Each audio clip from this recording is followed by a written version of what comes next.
Hello everyone, कैसे हो आप सब। एक बार पुनः स्वागत है आप सभी का हमारे अपने YouTube channel Shiv coaching classes पर। उम्मीद करते हैं आप सभी मस्त होंगे, बेहतर होंगे, आप सभी की पढ़ाई भी अच्छे से चल रही होगी। तो आज की इस वीडियो में हम देखने वाले हैं क्लास 12th बायोलॉजी एनसीईआरटी में। हमने पिछले वीडियो में आपको क्या बताया था, जो हमारा सैंपल पेपर था उसका हमने आपको ऑब्जेक्टिव का सोल्यूशन प्रोवाइड करा दिया था। और आज की इस वीडियो में हम जो हमारा सैंपल पेपर एमपी बोर्ड के द्वारा तैयार किया गया है उसके जो भी इंपोर्टेंट 2 व 3 अंकों वाले क्वेश्चन थे छोटे छोटे, उन सब का सलूशन आज के इस वीडियो में हम आपको प्रोवाइड कराने वाले हैं। तो अगर आपने ऑब्जेक्टिव का सलूशन नहीं देखा है तो आप प्रीवियस वीडियो में जाकर के देख सकते हैं, प्लेलिस्ट में जाएंगे तो आपको मिल जाएगी वीडियो। और आज की इस वीडियो में पूरे के पूरे 2 अंकों वाले इंपोर्टेंट क्वेश्चन को हम कवर करने वाले हैं। तो पूरे के पूरे जो इंपोर्टेंट क्वेश्चन है वो आपको सैंपल पेपर जो प्रैक्टिस पेपर बनाया गया है उसके ऊपर आधारित है। मतलब पूरे के पूरे सैंपल पेपर के क्वेश्चन जो इंपोर्टेंट है उनको हम आपको आज की इस वीडियो में कवर करा रहे हैं। चलिए वीडियो को स्टार्ट करते हैं। सबसे पहला जो हमारा क्वेश्चन है वो हमारा क्वेश्चन ये है कि पुरुषों में जो वृषण होते हैं, पुरुषों में जो वृषण या टेस्टिस होते हैं ये उदर गुहा के बाहर स्थित होते हैं, क्यों? तो पहला इंपॉर्टेंट क्वेश्चन तो यही है, ये अक्सर आपके एग्जाम में भी पूछा जाता है क्वेश्चन। तो पुरुषों में जो वृषण होते हैं या टेस्टिस होती है ये हमेशा उदर गुहा के बाहर स्थित होते हैं। इसका आपको कारण बताना है। देखिए मेनली इंपॉर्टेंट 1-2 कारण हैं। सबसे पहला इंपॉर्टेंट कारण क्या है, आप सभी को पता है कि मानव में एक जोड़ी वृषण होता है। कितना वृषण होता है? मानव के अंदर एक जोड़ी यानी कि 2 वृषण होते हैं। और दोनों के दोनों जो वृषण होते हैं ये उदर गुहा के बाहर किसके अंदर स्थित होते हैं? वृषण कोश में स्थित होते हैं। कहां स्थित होते हैं? जो मानव के जो दोनों वृषण होते हैं ये कहां स्थित होते हैं? उदर गुहा के बाहर वृषण कोश में स्थित होते हैं। कहां स्थित होते हैं? वृषण कोश में स्थित होते हैं। और वृषण कोश का जो टेम्परेचर होता है, तापमान जो होता है, जो वृषण कोश का तापमान होता है, जो वृषण कोश का तापमान होता है वो शरीर के तापमान से 2 से 3 डिग्री सेल्सियस क्या होता है? कम होता है। मतलब हमारे बॉडी का टेम्परेचर जो होता है, तो बॉडी के टेम्परेचर से जो वृषण कोश का टेम्परेचर है ये 2 से 3 डिग्री सेल्सियस कम होता है, जो कि शुक्राणुओं के परिपक्वन के लिए आवश्यक होता है। ये 2 से 3 डिग्री सेल्सियस जो कम तापमान होता है ये शुक्राणुओं के परिपक्वन के लिए क्या होता है? आवश्यक होता है। तो शुक्राणुओं के परिपक्वन के लिए क्या होता है? आवश्यक होता है। इसीलिए जो पुरुषों में वृषण होते हैं वो उदर गुहा के बाहर स्थित होते हैं। तो सिंपल सी बात है कि जो पुरुष होता है उसके जो वृषण होते हैं ये उदर गुहा के बाहर वृषण कोश में स्थित होते हैं। क्यों? तो वृषण कोश का तापमान 2 से 3 डिग्री सेल्सियस कम होता है शरीर के तापमान से, जो कि शुक्राणुओं के परिपक्वन के लिए क्या होता है? शुक्राणुओं के परिपक्वन के लिए क्या होता है? आवश्यक होता है। तो शुक्राणुओं के परिपक्वन के लिए क्या होता है? ये आवश्यक होता है, जिस कारण से ही पुरुषों में वृषण जो है उदर गुहा के बाहर वृषण कोश में स्थित होते हैं। तो पहले क्वेश्चन का सिंपल से आंसर आपको लिखना है कि पुरुषों में एक जोड़ी जो वृषण होते हैं ये उदर गुहा के बाहर वृषण कोश में स्थित होते हैं, क्योंकि शुक्राणुओं के परिपक्वन के लिए शरीर के तापमान से 2 से 3 डिग्री सेल्सियस कम तापमान की आवश्यकता होती है। इसी कारण से पुरुषों में वृषण जो है उदर गुहा के बाहर स्थित होते हैं। ठीक, तो सिंपल सा कारण है कि पुरुषों में जो वृषण है ये उदर गुहा के बाहर स्थित होते हैं वृषण कोश के अंदर। तो वृषण कोश का तापमान 2 से 3 डिग्री सेल्सियस कम होता है शरीर के तापमान से, जो कि शुक्राणुओं के परिपक्वन के लिए आवश्यक होता है। अगर मान लीजिए वृषण उदर गुहा के बाहर नहीं होते हैं, शरीर के अंदर ही रहेंगे, तो शुक्राणुओं का तरीके से परिपक्वन नहीं हो पाएगा। तो शुक्राणुओं के मैचुरेशन के लिए इंपॉर्टेंट है कि जो वृषण है ये उदर गुहा के बाहर स्थित हो। तो मानव में जो उदर गुहा है उसके बाहर वृषण कोश में वृषण जो है स्थित होते हैं। तो पहले क्वेश्चन के जल्दी से आप लोग स्क्रीनशॉट ले सकते हैं। इसके बाद हम चलते हैं दूसरे इंपॉर्टेंट क्वेश्चन की ओर। तो दूसरा इंपॉर्टेंट क्वेश्चन क्या है? ट्यूबेक्टोमी। काफी इंपॉर्टेंट क्वेश्चन है, बार बार आपके एग्जाम में रिपीट होने वाला क्वेश्चन है। तो ट्यूबेक्टोमी मतलब इसको कह सकते हैं महिला नसबंदी। ट्यूबेक्टोमी को हम क्या कहते हैं? महिला नसबंदी कहते हैं। मतलब सिंपल सी बात है कि यह जनसंख्या नियंत्रण की एक विधि होती है। मतलब इस विधि का उपयोग करके हम जनसंख्या नियंत्रित कर सकते हैं। तो इस विधि में होता क्या है कि कोई भी जो महिला होती है हम उसकी अंडवाहिनी को काट करके बांध देते हैं। अंडवाहिनी का मतलब होता है फैलोपियन ट्यूब, जहां की निषेचन होता है। तो जब हम अंडवाहिनी को ही काट करके बांध देंगे तो आपस में शुक्राणु और अंडाणु किसी भी प्रकार से नहीं मिल पाएंगे। तो जब शुक्राणु और अंडाणु किसी प्रकार से नहीं मिल पाएंगे तो निषेचन की प्रक्रिया नहीं हो पाएगी, और जब निषेचन नहीं होगा तो नए बच्चे के होने की संभावना बिल्कुल भी नहीं रहेगी। तो कुल मिलाकर के इसका आंसर आप लिखेंगे कि यह जनसंख्या नियंत्रण की एक तकनीक होती है, यह जनसंख्या नियंत्रण की एक विधि होती है। इस विधि में हम क्या करते हैं? किसी भी महिला की अंडवाहिनी नलिका को, या आप कह सकते हैं फैलोपियन ट्यूब को, काट करके बांध दिया जाता है, जिस कारण से निषेचन नहीं हो पाता है।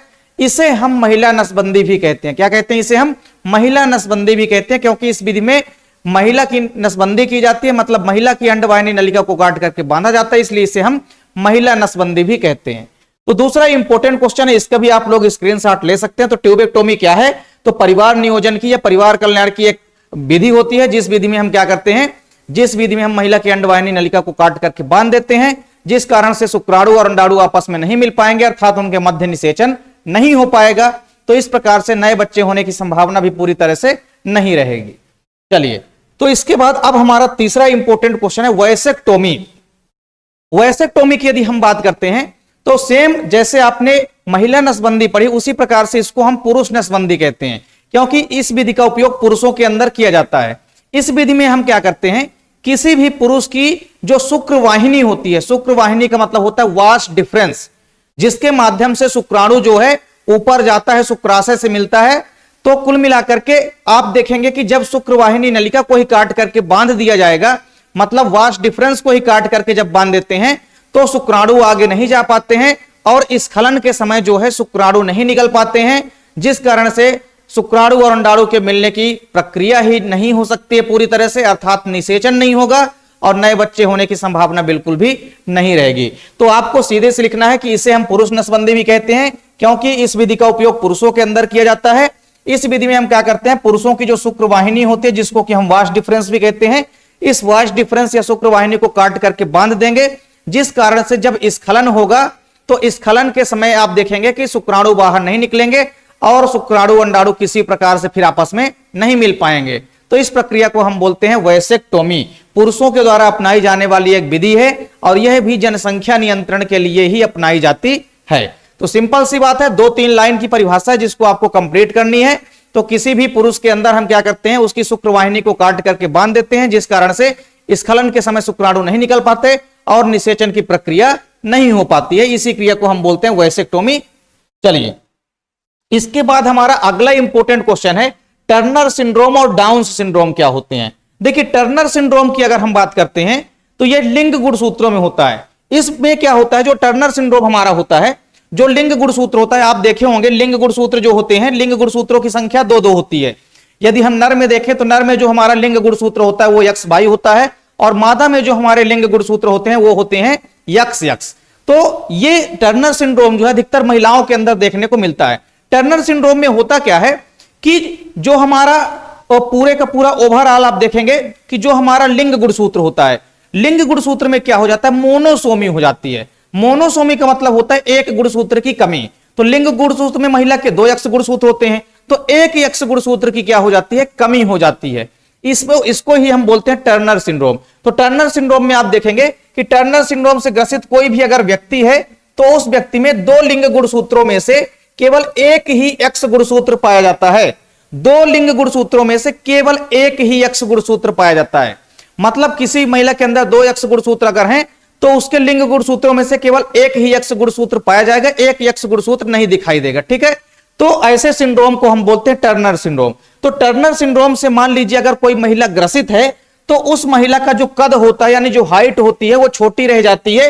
वो महिला ज्यादा वृद्धि नहीं कर पाती है अपनी हाइट में, और जो उसके जननांग होते हैं, जनन अंग होते हैं, वो बहुत कम विकसित होते हैं, या आप ये कह सकते हैं कि अविकसित रह जाते हैं, पूरी तरह से डेवलप या विकसित नहीं हो पाते हैं। तो सीधी सी बात, टर्नर सिंड्रोम एक ऐसा सिंड्रोम होता है जिसमें लिंग गुणसूत्र की मोनोसोमी हो जाती है, अर्थात लिंग गुणसूत्र में 2 की बजाय एक ही एक्स क्रोमोसोम शेष बचता है। और अगर किसी महिला के अंदर टर्नर सिंड्रोम हो गया है तो उसका कद छोटा रह जाएगा और उसके जो जननांग हैं वो बहुत कम विकसित हो पाएंगे। अब बात करते हैं डाउन सिंड्रोम की। तो देखिए, डाउन सिंड्रोम एक ऐसा सिंड्रोम होता है, डाउन सिंड्रोम में आप देखेंगे पूरी की पूरी जो प्रक्रिया होती है सेम इसकी उल्टी है। डाउन सिंड्रोम में आप क्या देखेंगे, जो 21वीं जोड़े के गुणसूत्र होता है। टोटल आपने क्या देखा था कि गुणसूत्रों की संख्या कितनी होती है, 46 होती है, यानी गुणसूत्र टोटल कितने होते हैं, 23 जोड़े होते हैं। कितने होते हैं, 23 जोड़े गुणसूत्र टोटल आपको दिखाई देते हैं। तो हर एक कोशिका में मानो कि 23 जोड़े यानी कि 46 गुणसूत्र होते हैं, जिसमें से 23 जोड़े में से जो 22 जोड़े गुणसूत्र होते हैं वो क्या होते हैं, एक समान होते हैं। और जो 23वां जोड़ा गुणसूत्र होता है ये क्या होता है, 23वां जोड़ा गुणसूत्र असमान होता है, जिसको हम बोलते हैं लिंग गुणसूत्र या सेक्स क्रोमोसोम। तो 22 जोड़े क्या होते हैं, समान होते हैं। क्या होते हैं, 22 जोड़े गुणसूत्र क्या होते हैं, समान होते हैं। और 23वां जोड़ा क्या होता है, 23वां जोड़ा आपका असमान होता है। ठीक। तो 22 जोड़े गुणसूत्रों को हम क्या बोलते हैं, ऑटोसोम बोलते हैं, और 23वें जोड़े को हम लिंग गुणसूत्र यानी कि सेक्स क्रोमोसोम बोलते हैं। तो जो हमारा 21वें जोड़े का गुणसूत्र है, तो टोटल 23 जोड़ों में से जो 21वें नंबर का जोड़ा है, तो 21वें नंबर के जोड़े के गुणसूत्र में आप देखेंगे ट्राइसोमी हो जाती है। क्या हो जाती है, ट्राइसोमी हो जाती है। क्या हो जाती है, ट्राइसोमी। ट्राइसोमी का मतलब क्या होता है, ट्राइसोमी का मतलब होता है कि किसी भी जोड़े में 2 की जगह एक अतिरिक्त गुणसूत्र आ जाए, मतलब टोटल 3 गुणसूत्र हो जाए, तो उसे हम बोलते हैं ट्राइसोमी। तो 21वें जोड़े में क्या हो जाता है, ट्राइसोमी हो जाता है, मतलब 2 गुणसूत्रों की बजाय एक अतिरिक्त गुणसूत्र आ जाता है, जिस प्रक्रिया को हम क्या बोलते हैं, डाउन सिंड्रोम बोलते हैं। तो डाउन सिंड्रोम एक ऐसा सिंड्रोम होता है जिसमें क्रोमोसोम की जो 21वीं जोड़ी होती है उसमें ट्राइसोमी हो जाती है, अर्थात 21वीं जोड़ी में आप देखेंगे 2 के बजाय 3 गुणसूत्र हो जाते हैं। और इस सिंड्रोम से मान लीजिए अगर कोई पीड़ित व्यक्ति है, तो उस पीड़ित व्यक्ति का जो कद होता है, यानी जो हाइट होती है, ये छोटी रह जाती है। इसके अलावा जो पीड़ित व्यक्ति है डाउन सिंड्रोम से, उसमें आप देखेंगे जो उसका सिर होता है वो एकदम से गोल हो जाता है। इसके अलावा जो जीभ होती है, क्या हो जाती है, जीभ जो है मोटी हो जाती है। क्या हो जाती है, मोटी हो जाती है। एवं जो आंखें होती है वो तिरछी हो जाती है। बहुत सारे व्यक्तियों के अंदर आपने ये चीज देखी होगी जिनके अंदर टर्नर सिंड्रोम और डाउन सिंड्रोम होता है। तो डाउन सिंड्रोम आपने जब देखा होगा, बहुत सारे व्यक्तियों की आंखें आप देखे होंगे थोड़ा सा तिरछा होती है। तो ये डाउन सिंड्रोम के इंपॉर्टेंट फीचर या इंपॉर्टेंट लक्षण होते हैं। ठीक। तो डाउन सिंड्रोम एक ऐसा सिंड्रोम है जो कि 21वें जोड़े के गुणसूत्र में ट्राइसोमी के कारण होता है, मतलब 21वें जोड़े में अगर 2 के बजाय 3 गुणसूत्र हो जाएं तो इसे हम बोलते हैं ट्राइसोमी। तो 21वें जोड़े में ट्राइसोमी अगर हो जाती है तो इस प्रक्रिया को हम बोलते हैं डाउन सिंड्रोम। अगर डाउन सिंड्रोम किसी व्यक्ति को हो गया है तो उसका कद छोटा रह जाएगा, उसकी आंखें तिरछी हो जाएगी और उसका जो कद है वो छोटा हो जाएगा, जीभ उसकी क्या हो जाएगी, मोटी हो जाएगी, और जो उसका सिर होता है ये क्या हो जाएगा, गोल मटोल एकदम से हो जाएगा। ठीक। तो डाउन सिंड्रोम और टर्नर सिंड्रोम भी उम्मीद करता हूं कि आपको समझ में आ गया होगा। तो इसका भी आप लोग अगर स्क्रीनशॉट लेना चाहते हैं तो जल्दी से आप लोग इसका स्क्रीनशॉट ले सकते हैं। चलिए, इसके बाद अगला इंपॉर्टेंट क्वेश्चन आया था आपके सैंपल पेपर में कि पनीर की किन्हीं 2 किस्मों के नाम लिखना है। किसकी, पनीर यानी चीज, पनीर के 2 किस्मों के नाम लिखना है, तथा साथ ही साथ पनीर के निर्माण में जो प्रयुक्त होने वाले 2 सूक्ष्म जीव हैं, इन सूक्ष्म जीवों का भी नाम लिखना है। किसका नाम लिखना है, इन सूक्ष्म जीवों का भी नाम लिखना है। तो सिंपल सी बात है कि पनीर जो है, पनीर की 2 इंपॉर्टेंट किस्म होती है। एक तो आपने सुना होगा स्विस पनीर। क्या सुना होगा आपने, स्विस पनीर का नाम भी आप लोगों ने सुना होगा। और एक होता है चेडर पनीर। क्या होता है, एक होता है चेडर पनीर। तो स्विस पनीर और चेडर पनीर, ये 2 पनीर की दोनों किस्में क्या है, ये पनीर की दोनों किस्में क्या है, पनीर की दोनों किस्में। तो अगर आपसे पनीर की 2 किस्म पूछे तो आप लिख सकते हैं स्विस पनीर और चेडर पनीर है। ठीक है। साथ ही साथ जो पूरा का पूरा ये स्विस पनीर है और चेडर पनीर, इनमें अगर पूछे कि किस सूक्ष्म जीवों का यूज होता है तो इंपोर्टेंट सूक्ष्म जीव कौन कौन से होते हैं, तो एक तो आपको याद रखना है लैक्टोकोकस, लैक्टोकोकस लेक्टिस, और दूसरा है लैक्टोबैसिलस, लैक्टोबैसिलस और लैक्टोकोकस लैक्टिक। ठीक है। तो लैक्टोबैसिलस और लैक्टोकोकस लैक्टिस, ये दोनों इंपोर्टेंट माइक्रोब्स या सूक्ष्म जीव होते हैं जो कि पनीर के निर्माण में भाग लेते हैं। ठीक। तो सिंपल सी बात है, पनीर के 2 किस्मों के नाम पूछा गया है आपसे, तो एक है स्विस पनीर और दूसरा है चेडर पनीर, और 2 सूक्ष्म जीवों के नाम पूछा जो कि पनीर के निर्माण में भाग लेते हैं, तो एक है लैक्टोबैसिलस और दूसरा है लैक्टोकोकस लैक्टिस। दोनों आपको याद रखना है। चलिए जल्दी से आप लोग इस क्वेश्चन का भी स्क्रीनशॉट ले सकते हैं। अब इसके बाद हम लोग आगे बढ़ते हैं अगले क्वेश्चन की तरफ, और अगला क्वेश्चन हमारा इंपॉर्टेंट है, समष्टि घनत्व को प्रभावित करने वाले 2 प्रक्रमों को लिखना है। ऐसे 2 प्रक्रम जो समष्टि घनत्व को प्रभावित करते हैं। किसी भी समष्टि के घनत्व को प्रभावित करने वाले 2 ही इंपॉर्टेंट कारण हो सकते हैं, और एक इंपॉर्टेंट कारण उसमें से क्या है, जन्म दर। क्या है, एक इंपॉर्टेंट कारण उसमें से है जन्म दर यानी कि बर्थ रेट, और दूसरा जो इंपॉर्टेंट कारण है वो है मृत्यु दर। क्या है, दूसरा जो इंपॉर्टेंट कारण है वो है मृत्यु दर। ठीक। तो एक है हमारा बर्थ रेट यानी कि जन्म दर, और दूसरा है मोर्टिलिटी रेट यानी कि मृत्यु दर। तो जन्म दर में अगर वृद्धि होती है तो जनसंख्या में वृद्धि होती है, लेकिन अगर मृत्यु दर में वृद्धि होगी तो जनसंख्या में क्या होगी, कमी होगी। अगर मृत्यु दर में कमी आएगी तब जरूर जनसंख्या में वृद्धि होती है, लेकिन अगर मृत्यु दर में वृद्धि हो रही है तो जनसंख्या में क्या आएगी, कमी आएगी। ठीक। तो 2 इंपॉर्टेंट कारण हैं जो कि जनसंख्या घनत्व को प्रभावित करते हैं। तो जो भी जनसंख्या घनत्व यानी कि पॉपुलेशन डेंसिटी है, इसको प्रभावित करने वाले 2 ही इंपॉर्टेंट कारण हैं, जन्म दर और मृत्यु दर। तो दोनों कारण आपको याद रखना है। पहला है आपका जन्म दर यानी कि बर्थ रेट, और दूसरा है आपका मृत्यु दर यानी कि मोर्टिलिटी रेट।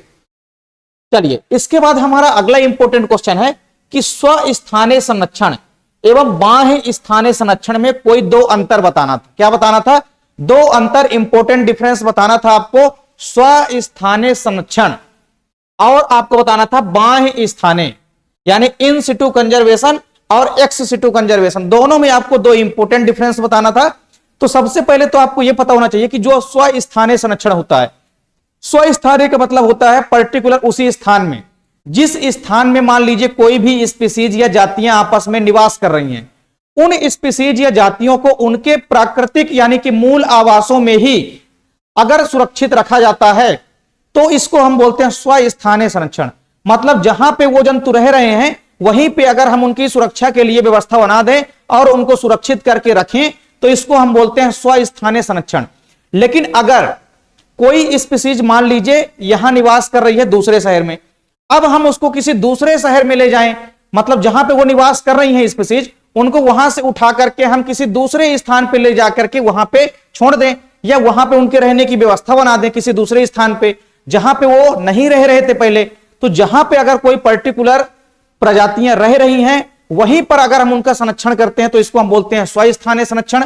और जहां पे कोई जातियां रह रही हैं उनको वहां से उठा करके हम किसी दूसरे जगह पे ले जाकर के अगर उनका संरक्षण करेंगे तो उसको हम बोलते हैं बाह्य स्थानीय संरक्षण, यानी एक्स सिटू कंजर्वेशन। तो दोनों में अंतर, एक अंतर तो आपको समझ में आ गया कि स्वस्थानीय संरक्षण में हम किसी भी स्पीसीज या जातियों का उसके पर्टिकुलर स्थान पे ही संरक्षण करते हैं, जबकि बाह्य स्थान संरक्षण में हम क्या करते हैं, किसी भी स्पीसीज को हम दूसरी जगह में ले जाकर के उसका संरक्षण करते हैं।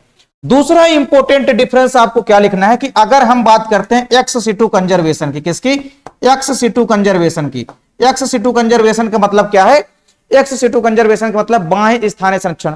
और अगर हम बात करते हैं इन सिटू कंजर्वेशन की, तो इन सिटू कंजर्वेशन की अगर हम बात करेंगे तो दूसरा डिफरेंस आप इनमें क्या लिखेंगे, एग्जाम्पल लिखेंगे। एग्जाम्पल आप लिखेंगे स्वस्थानीय संरक्षण का। तो स्वस्थानीय संरक्षण के कई सारे एग्जाम्पल हैं। एक सबसे बढ़िया एग्जाम्पल क्या है, नेशनल पार्क। क्या है, नेशनल पार्क यानी कि राष्ट्रीय उद्यान। क्या है, राष्ट्रीय उद्यान। तो राष्ट्रीय उद्यान में हम क्या करते हैं कि कोई भी अगर जानवर जहां पे निवास कर रहा है उसके मूल आवास में ही हम उनको सुरक्षित रखने की व्यवस्था बनाते हैं और उनके मूल पर्टिकुलर स्थान पे ही हम उनकी सुरक्षा करते हैं। इसके अलावा एक और लिख सकते हैं आप अभयारण्य। अभयारण्य भी स्वस्थानीय संरक्षण का एग्जाम्पल है। जो अभयारण्य है, अभयारण्य भी क्या है, स्वस्थानीय संरक्षण का एग्जाम्पल है अभयारण्य। ठीक, तो दोनों एग्जाम्पल आपको याद रखना है कि स्वस्थानीय संरक्षण का हम कहां कहां पे कर सकते हैं। जैसे राष्ट्रीय उद्यान है और अभयारण्य, यहां पे हम स्वस्थानीय संरक्षण कर सकते हैं। मतलब जो स्पीसीज वहां पे उपस्थित है वहीं पे हम इनकी सुरक्षा व्यवस्था बना सकते हैं और इनको संरक्षित करके रख सकते हैं। जबकि बाह्य स्थानीय संरक्षण के भी कई सारे एग्जाम्पल हैं। इसका सबसे बढ़िया एग्जाम्पल क्या है, बोटेनिकल गार्डन। क्या है, बोटेनिकल गार्डन या वानस्पतिक उद्यान आप कह सकते हैं। बोटेनिकल गार्डन या आप कह सकते हैं बोटेनिकल गार्डन या आप कह सकते हैं वानस्पतिक उद्यान। ठीक, तो बोटेनिकल गार्डन, बोटेनिकल गार्डन यानी वानस्पतिक उद्यान इसका सबसे बड़ी एग्जाम्पल है। अलग अलग जगहों की स्पीसीज को ला करके हम एक जगह संरक्षित करते हैं बोटेनिकल गार्डन के अंदर, यानी कि वानस्पतिक उद्यानों के अंदर विभिन्न प्रकार की अलग अलग प्रजातियों की वनस्पति को हम ला करके एक जगह लगाते हैं और वहां पे उनका बाकायदे से अध्ययन कर सकते हैं अलग अलग प्रजातियों का। और दूसरा जो सबसे बढ़िया एग्जाम्पल है वो आप लोग हमेशा घूमने भी जाते होंगे, तो वो है हमारा चिड़ियाघर यानी कि जू। तो चिड़ियाघर भी क्या है, एक बाह्य स्थानीय संरक्षण का मुख्य जो है बिंदु है, या आप ये कह सकते हैं कि बाह्य स्थानीय संरक्षण का प्रमुख उदाहरण है। क्योंकि चिड़ियाघर में हम तरह तरह के पशुओं को दूसरी जगह से ला करके उनको सुरक्षित करके संरक्षित रखते हैं। तो स्वस्थानीय संरक्षण और बाह्य स्थानीय संरक्षण भी उम्मीद करता हूं कि आपको समझ में आ गए होंगे। तो स्वस्थानीय संरक्षण मतलब किसी भी जंतु का या किसी भी जातियों का हम अगर उसके पर्टिकुलर स्थान पे ही संरक्षित करके रख देते हैं उनको, तो स्वस्थानीय संरक्षण है। लेकिन अगर किसी भी स्पीसीज को हम उसके मेन जगह से दूसरी जगह ले जाकर के उसको सुरक्षित रखते हैं तो ये क्या है, हमारा बाह्य स्थानीय संरक्षण है। स्वस्थानीय संरक्षण के एग्जाम्पल क्या है, राष्ट्रीय उद्यान और अभयारण्य। जबकि बाह्य स्थानीय संरक्षण के एग्जाम्पल क्या है, बोटेनिकल गार्डन और चिड़ियाघर। तो ये आपको दोनों के दोनों इंपॉर्टेंट है, आपको याद रखना है। आपके बोर्ड एग्जाम के लिए भी ये क्वेश्चन काफी इंपॉर्टेंट है। चलिए अगला क्वेश्चन हमारा क्या है कि बीटी टॉक्सिन जो होता है, बीटी काटन आपने पढ़ा है ना, उसके अंदर हम एक विशेष प्रकार के जीन का समावेश करा देते थे जिसको हम बोलते थे क्राई प्रोटीन।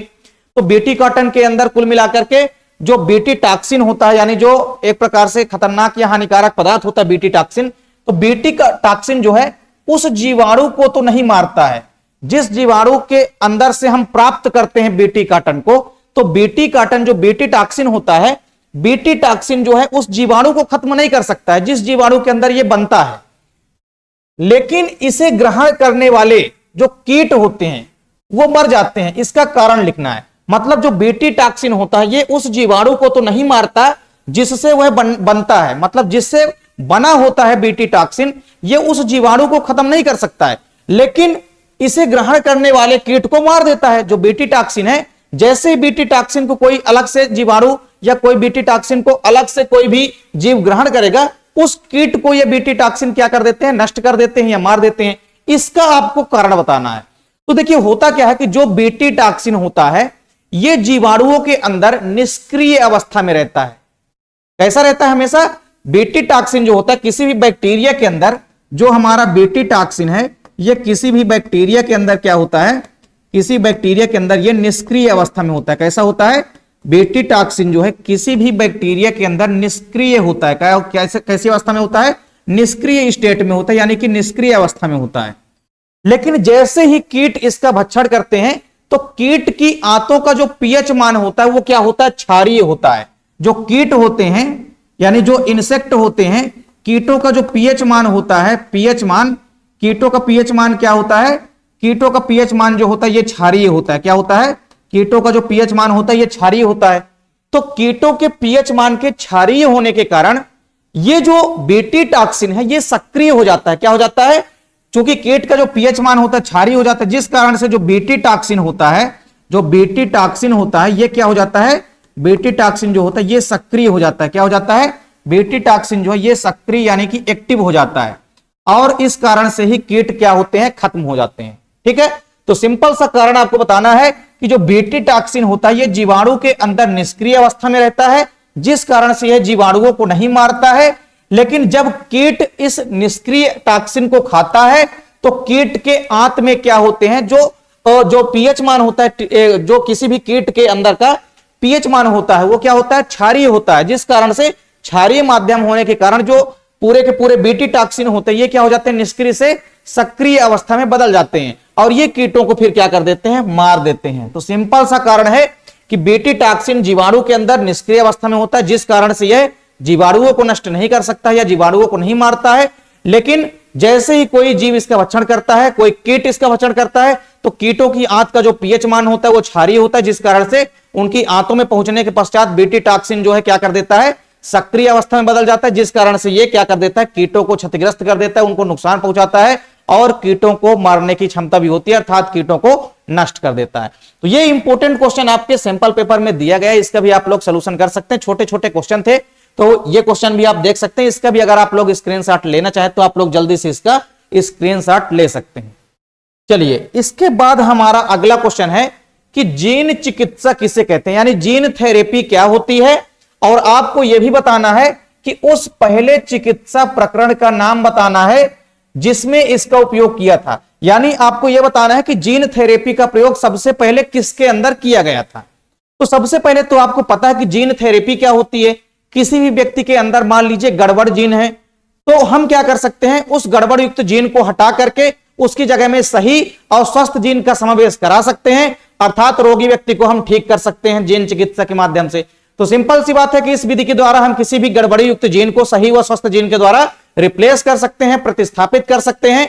और मेन बात यह है कि जो हमारा जीन चिकित्सा है सबसे पहले किसके अंदर यूज किया गया था इस पद्धति का, तो आपको याद रखना है कि इसका जो पहला सफल नैदानिक प्रकरण है, मतलब इसका सबसे पहला परीक्षण जो है किसके अंदर किया गया था, तो आपको याद रखना है सन 1990 में, यानी 1990 में ADASCID नामक जो बीमारी होती है, इससे पीड़ित जो है एक बच्ची थी 4 साल की, जिसके अंदर इसका यूज किया गया था। ठीक है, जिसका नाम था अशांति डी सिल्वा। क्या नाम था? इस बच्ची का नाम था। 4 साल की बच्ची के अंदर जो है प्रयोग किया गया था सबसे पहले। जीन थेरेपी का प्रयोग सबसे पहले एक बच्ची के अंदर किया गया था, 4 साल की बच्ची के अंदर, जिसका नाम क्या था? अशांति डी सिल्वा। और इसके अंदर कब यूज किया गया था? तो इसके अंदर जो है आप देखेंगे एक बीमारी हो गई थी जिसके अंदर ADACSID नामक बीमारी जो है इसके अंदर हो गई थी, जिस कारण से इसके अंदर जीनों का क्रम बिगड़ गया था, और फिर जीन थेरेपी सबसे पहले की गई थी, यानी जीन चिकित्सा पद्धति जो है अपनाई गई थी। तो जीन चिकित्सा एक ऐसी तकनीक होती है जिसमें हम किसी भी दोषपूर्ण या गड़बड़ी युक्त जीन को हम क्या कर सकते हैं, स्वस्थ जीनों से बदल करके या सुधार करके उसको हम आनुवांशिक गुणों में हम सुधार कर सकते हैं या आनुवांशिक उपचार कर सकते हैं। ठीक है, तो सीधी सी बात है, किसी व्यक्ति के अंदर गड़बड़ी युक्त या दोष युक्त जीन उपस्थित हैं तो हम उसकी जगह में स्वस्थ जीनों का समावेश करा सकते हैं और उस व्यक्ति के आनुवांशिक लक्षणों को हम ठीक कर सकते हैं। तो सीधी सी बात, दो चीजें आपको याद रखनी है कि जीन थेरेपी है क्या और जीन थेरेपी सबसे पहले किसके अंदर यूज की गई थी। तो एक 4 साल की बच्ची के अंदर यूज की गई थी जिसका नाम था अशांति डी सिल्वा। 1990 में सबसे पहले जीन थेरेपी सबसे पहली बार की गई थी और उस बच्चे के अंदर ADASCID नामक बीमारी हो गई थी जिससे बचाने के लिए उस बच्चे के अंदर जीन थेरेपी सबसे पहले की गई थी। तो इस प्रकार से जीन चिकित्सा क्या होती है और सबसे पहले जीन चिकित्सा किसके अंदर प्रकरण की गई थी, ये क्वेश्चन भी आप आसानी से लिख सकते हैं। तो चलिए इसका भी आप लोग जल्दी से स्क्रीनशॉट ले सकते हैं। इसके बाद हमारा आखिरी और लास्ट क्वेश्चन क्या है कि जो कोयल होती है, आपने सुना है कि कोयल जो होती है वो अपना घोंसला स्वयं नहीं बनाती है, अर्थात जब कोयल अपना घोंसला नहीं बनाती है तो ये अपने अंडे को किसी न किसी के घोंसले में तो देगी। तो कोयल क्या करती है, अपने अंडे को कौवे के घोंसले में देती है। और इस विचित्र व्यवहार का कारण लिखिए, मतलब कोयल ऐसा क्यों करती है, इसका क्या कारण है कि कोयल अपने अंडे को कौवे के घोंसले में देती है, इसका कारण आपको बताना है। तो इस विचित्र व्यवहार का आपको सबसे पहले तो कारण बताना है, साथ ही साथ पारस्परिक क्रिया का नाम भी लिखना है। चलिए, तो कोयल क्या करती है, कोयल के इस व्यवहार का जो मुख्य कारण होता है वो होता है ब्रूड परजीविता। इस व्यवहार को हम क्या कहते हैं, ब्रूड परजीविता कहते हैं। ब्रूड परजीविता के अंतर्गत क्या होता है कि कोई भी कोयल जो होती है ये अपने अंडों को कौवे के घोंसले में देती है। कहां देती है, जो कोयल होती है ये अपने अंडों को कहां दे देती है, कौवे के घोंसले में। और कौवा बेचारा गलती से क्या करता है, कौवे को तो लगता है कि जितने अंडे हैं सभी के सभी उसके ही हैं, तो कौवा क्या करता है कि अपने अंडों के साथ साथ में कोयल के अंडों को भी सेता है, जिस कारण से बच्चों की तरह पालता भी है। तो इससे आप क्या देखेंगे कि यह एक चालाक प्रजनन रणनीति होती है, एक प्रकार की चालाक प्रजनन रणनीति होती है। अब क्या दिमाग कोयल ने लगाया कि भैया हम अपने अंडों को अगर कोयल के अपने अंडे के अगर कोयल ने सोचा कि अगर हम अपने अंडे को कौवे के घोंसले में देंगे तो होगा क्या कि कौवा जो है अपने अंडों को तो सेता ही है, साथ में हमारे अंडों को भी सेएगा और उसका भी पालन करेगा। तो कौवा ऐसा करता भी है गलती से। तो कौवा जो है क्या करता है, उन अंडों को सेता है और साथ ही साथ अपने बच्चों की तरह उन अंडों को भी पालता है। ठीक, और यह एक चालाक प्रजनन रणनीति होती है, यह एक प्रकार की चालाक प्रजनन रणनीति होती है। ठीक है, तो चतुर बुद्धिमानी है एक प्रकार से कोयल की, आप ये कह सकते हैं। तो कोयल क्या करती है भैया, कौवे के घोंसले में अपने अंडे को दे देती है और कौवा जो है अपने अंडों को तो सेता ही है, साथ ही साथ अपने अंडों के साथ साथ कोयल के अंडों को भी से देता है, जिस कारण से कोयल के बच्चों का भी डेवलपमेंट हो जाता है। तो यह एक प्रकार की चालाक प्रजनन रणनीति होती है जिसको हम बोलते हैं ब्रूड परजीविता। क्या बोलते हैं, ब्रूड परजीविता बोलते हैं। इससे होता क्या है कि जो कोयल होती है, कोयल को घोंसला बनाने और अपने बच्चों को पालने की जो मेहनत है वो नहीं करनी पड़ती है और समय से भी छुटकारा मिल जाता है। कोयल जो है किसी भी प्रकार से परिश्रम करना नहीं चाहती, कुल मिलाकर के सोचती है कि भैया एक तीर से दो निशाने हो जाएं, हमारा समय भी बर्बाद ना हो और इसके अलावा जो बच्चों को पालने में समय लगेगा, वो बच्चों को पालने में जो भी मेहनत लगेगी, सोचती है कि मेरी मेहनत जो है बेफालतू में ना लगे। तो वो क्या करती है, कौवे के घोंसले में ही अपने अंडे को दे देती है और कौवा जो है अपने अंडों के साथ में कोयल के अंडों को भी सेता और पालता है। तो इस प्रकार से ये क्वेश्चन आपके सैंपल पेपर में पूछा गया था कि कोयल अपने अंडे कौवे के घोंसले में ही देती है, इस विचित्र व्यवहार का कारण एवं पारस्परिक क्रिया का आपको नाम बताना था। तो ये सारे 2 अंकों वाले इंपोर्टेंट क्वेश्चन थे जो कि आपके पूरे के पूरे प्रैक्टिस सेट पेपर में, सैंपल पेपर में जितने भी क्वेश्चन इंपोर्टेंट 2 अंकों वाले दिए गए थे, सबके हमने आपको पूरे के पूरे आंसर प्रोवाइड करा दिए हैं। और यदि आप ऑब्जेक्टिव क्वेश्चन का सलूशन नहीं देखें सैंपल पेपर का, तो आप लोग पिछली वीडियो में जाकर के देख सकते हैं, पूरे के पूरे ऑब्जेक्टिव क्वेश्चन का सलूशन वहां पे आपको मिल जाएगा। तो उम्मीद करता हूं वीडियो आपको पसंद आई होगी। वीडियो अगर आप लोगों को अच्छी लगे तो आप लोग लाइक कमेंट जरूर किया करें और साथ ही साथ अगर आप लोगों को किसी भी क्वेश्चन पे डाउट है तो आप लोग क्वेश्चन को भी आप कमेंट बॉक्स में लिख सकते हैं, उसकी अलग से वीडियो में आपको प्रोवाइड करा देंगे। साथ ही साथ अगर आप लोगों को किसी भी अलग से चैप्टर का ऑब्जेक्टिव क्वेश्चन या किसी प्रकार से इंपोर्टेंट क्वेश्चन की वीडियो चाहिए तो वो भी आप लोग कमेंट सेक्शन में बता सकते हैं, उसकी भी वीडियो हम आपको प्रोवाइड करा देंगे। तो अगर अभी तक आप लोगों ने हमारे चैनल को सब्सक्राइब नहीं किया है तो आप लोग हमारे चैनल को भी सब्सक्राइब कर लीजिए, साथ ही साथ बेल आइकन भी प्रेस कर लीजिए ताकि वीडियो की नोटिफिकेशन भी आपको मिलती रहे। मिलते हैं आप लोगों से नेक्स्ट वीडियो में, तब तक के लिए जय हिंद, वंदे मातरम।